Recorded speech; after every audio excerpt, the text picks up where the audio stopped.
SBA publikoi sot dokumentin më të fortë ndaj Europës që nga lufta e ftohtë. Strategjia e re e sigurisë kombëtare e shtëpisë së bardhë paralajmëron se kontinenti i kanoset fshirja e civilizimit dhe se Europa rrezikon të mos jetë më një aleate e besueshme e Washingtonit. Ky tekst ndryshon rrjedhën e politikës transatlantike dhe ndez alarm të menjëhershëm në kryeqytetet europiane.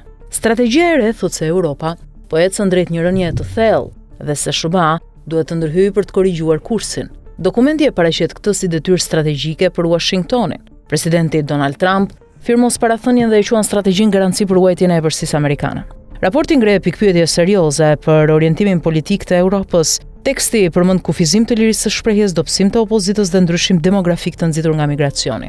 Strategjia paralajmëron se disa shtete të NATO-s mund të kenë shumicë jo europiane brenda 2 dekadave.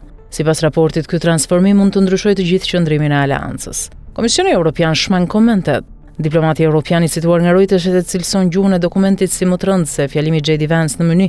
Reagimet e para tregojnë shqetësim për rrjedhën e marrëdhënieve me SBA-t në një moment kur shumë vende rrisin buxhetet e mbrojtjes dhe varen nga ndihma amerikane për t'i përballur Rusisë. Strategjia trajton drejt për drejt luftën në Ukrainë. Dokumenti thotë se SBA synon një zgjidhje të shpejtë dhe kritikon pritshmëritë jo realiste të disa qeverive europiane. Teksti akuzon disa vende se shtypin kundërshtimin e brendshëm dhe nuk lejojnë debat mbi kërkesat e qytetarëve për paqe. Përfundimi i dokumentit është një goditje drejt për drejt, sipas strategjisë shumica e europianëve kërkon paqe, por qeverit nuk e përfshin këtë në politikat e tyre, teksa thotë se deformimi i proceseve demokratike e bën kontinentin më të paqëndrueshëm dhe më pak besueshëm si partner i Shteteve të Bashkuara të Amerikës.